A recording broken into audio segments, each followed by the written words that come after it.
ఏపీలో BJP plan ఏంటి? ఆ పార్టీ బలోపేతంపై తీసుకుంటున్న చర్యలేంటి?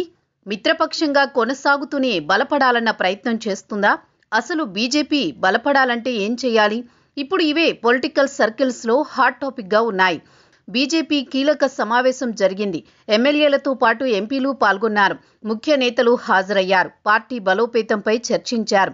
అయితే ఈ ఎన్నికల్లో బీజేపీకి ఓట్లు, సీట్లు పెరిగినా ఆశించిన స్థాయిలో మాత్రం పార్టీ పురోగతి సాధించడం లేదు. ఇంకా టీడీపీ నీడలోనే ఏపీలో ఉంది. కనీసం జనసేన మాదిరిగా కూడా వ్యవహరించలేకపోతోంది. దీనిపై ఆ పార్టీ శ్రేణులు కాస్త ఆందోళనతోనే ఉన్నాయి. ఏపీ బీజేపీలో చాలా మంది నేతలు ఉన్నారు. హేమాహేమీలు ప్రాతినిధ్యం వహిస్తున్నారు.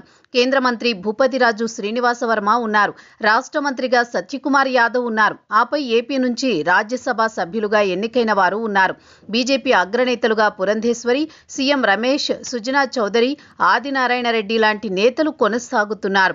అయినా సరే బీజేపీ పుంజుకోవడం లేదు. బీజేపీ కార్యక్రమాలు ఆశించిన స్థాయిలో జరగడం లేదు. ఆ పార్టీలో ఇదే చర్చకు కారణమవుతోంది. తెలంగాణతో పోల్చుకుంటే ఆ పార్టీ కార్యక్రమాల్లో వెనుకబాటు కనిపిస్తోంది. తెలంగాణలో ఒంటరి పోరాటంతో ముందంజలో ఉంది బీజేపీ. ఇక్కడ మాత్రం పొత్తులో భాగంగా చిన్న పార్టీగా ఉండిపోతోంది.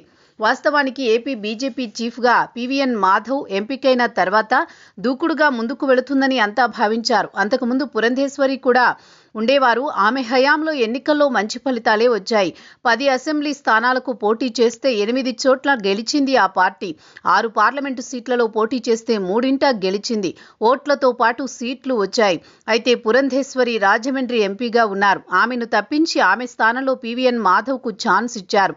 ఆర్ఎస్ఎస్ బ్యాక్గ్రౌండ్ ఉండడంతో మాధవ్ దూకుడుగా ముందుకు వెళతారని అంతా భావించారు. కానీ ఎందుకు ఆయన ఆశించిన స్థాయిలో పని చేయలేకపోతున్నారని విశ్లేషకుల అభిప్రాయం పడుతున్నారు. ఏపీ బీజేపీలో వర్గ విభేదాలు అంతంత మాత్రమే. గతంలో సోము వీర్రాజు అధ్యక్షుడిగా ఉండే సమయంలో ఒక రకమైన వాతావరణం కనిపించేది. పురంధేశ్వరి అధ్యక్షురాలిగా మారిన తర్వాత సోము వీర్రాజు లాంటి నేతలు ఆమెతో విభేదించినట్టు వార్తలొచ్చాయి. కానీ ఇప్పుడు మాధవ్ అధ్యక్ష స్థానంలోకి రాగా ఆయనకు మిగతా నేతల నుంచి సహకారం అందుతుంది. అయితే ఏపీలో కూటమి కార్యక్రమాలలో కనిపించే మాధవ్ బీజేపీ కార్యక్రమాలు నిర్వర్తించడంలో వెనుకబడ్డారన్న టాక్ వినిపిస్తోంది. మాధవ్ బ్యాక్గ్రౌండ్ గొప్పది. ఆపై ఆర్ఎస్ఎస్ వాది, పార్టీకి నమ్మకమైన నేత. అందుకే ఒక పద్ధతి ప్రకారం ముందుకు వెళుతున్నారని, ఆయన సక్సెస్ అవుతారని బీజేపీ వర్గాలు చెబుతున్నాయి.